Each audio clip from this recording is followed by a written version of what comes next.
10th grader, friend, black belt, son, Sea Scout, student. But as of a couple months ago, an Eagle Scout. On my journey to become so, like all of the Eagles, I completed my Eagle Scout project. Over the years, I had heard of Eagles making benches or book return shelves for their project, and I thought to do something a little different. I wanted for the project to really challenge me and get me far out of my comfort zone, as well as do it in a place that really needs it. I wanted to do my project in India. India is a country that is still developing economically and needs a lot of help in their educational sector. I also thought it would be a great opportunity to learn more about my culture, language, and as I would be living with my grandparents in the project, creating a better relationship with them. Through many phone calls and a lot of networking, I found a school that was in need. Then followed months of planning with lots of back and forth calls with the headmaster and negotiating with suppliers as well as logistics. On my own time as well, I researched and practiced how to do things like tiling so that I would be better able to do it and teach it. I also built models of what we will build so that we could have a better idea of proportions. Next was money, around $5,000. So I drew from my years of popcorn slinging and made a brochure of information and a script to keep my thoughts in order. Then came to pitching.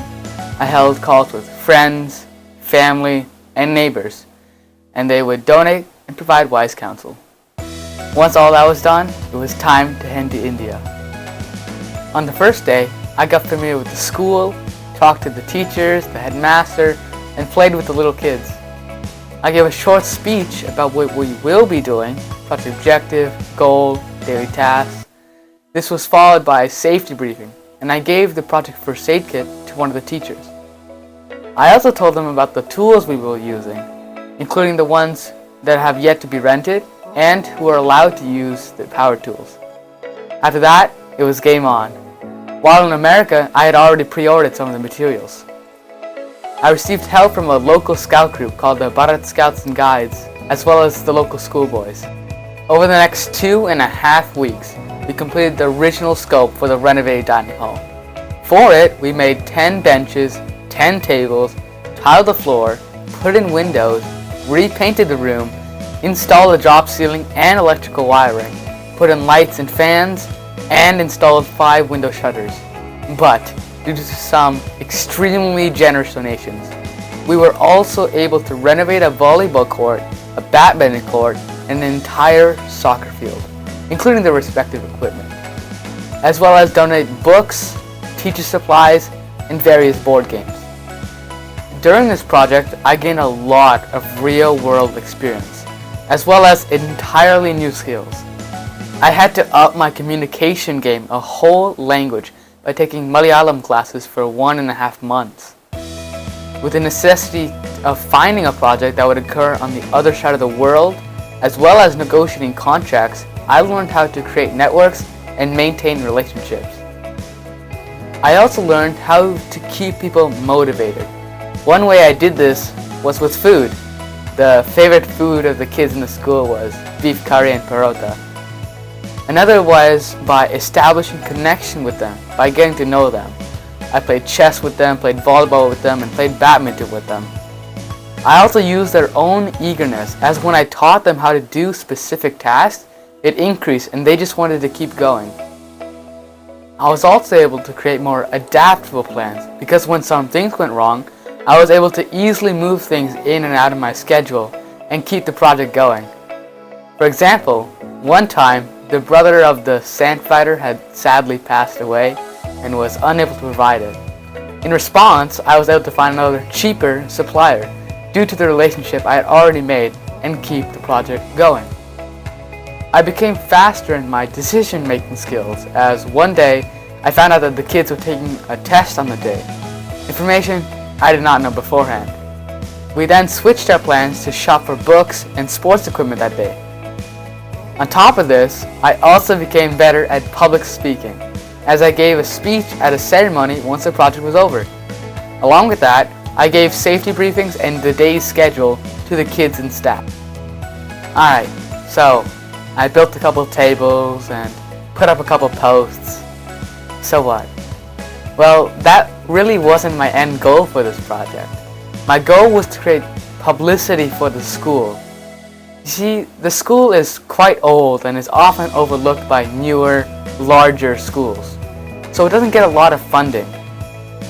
By completing this project, I wanted to cause the local authorities to pay more attention to the school. I did this by getting featured in the local newspaper, and it worked. Once the project was completed, we had a celebration with catered food and cultural events performed by the students. We also had many extremely powerful people attend. We had a bishop, a local political party leader, various local authorities, and an ex-chief minister. A chief minister, by the way, is like an American governor. So yeah, pretty powerful and influential people of the community. My hope is that with all this attention, actual change will occur in the school and its community. 7 months later, I've already heard from the principal some of the initiatives started by the authorities and the old school alumni. And to think, none of this would have been possible without scouting.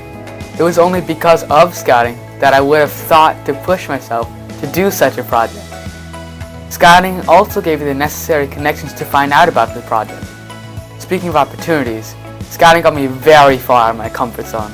Before scouting, I would never have thought wilderness campout, caving, canoeing, or a day at the range would just be another weekend. So, what's next for me in scouting? I've recently begun a new journey with high adventure through sea scouting with Ship 74, where we regularly sail at Corpus Christi Bay or Canyon Lake. Along with navigation and boat safety, we were also introduced to higher level leadership programs like SEAL training, NAIL, etc. Scouting has also given me life skills that would not only foster a better person in me, but also provide practical skills. Throughout my scouting, I had wonderful scoutmasters, skippers, and adult leaders who helped me to become who I am today. And most of all, the thing I will cherish for years to come, the memories. The memories of all-nighters with my brothers or trekking through the wilderness and getting lost will stay with me forever.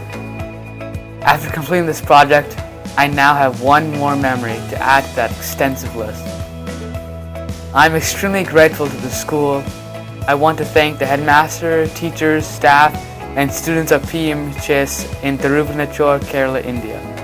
The local scouts, my project mentor and donors. Without your help and support, this project would not have been possible. I'm glad I could make some difference in the world, and with it being done, I see that there is so much more things still to be done. Thank you for your time. Oh, I almost forgot. My name is Jaedon Joffi, and I am a Boy Scout and a Sea Scout.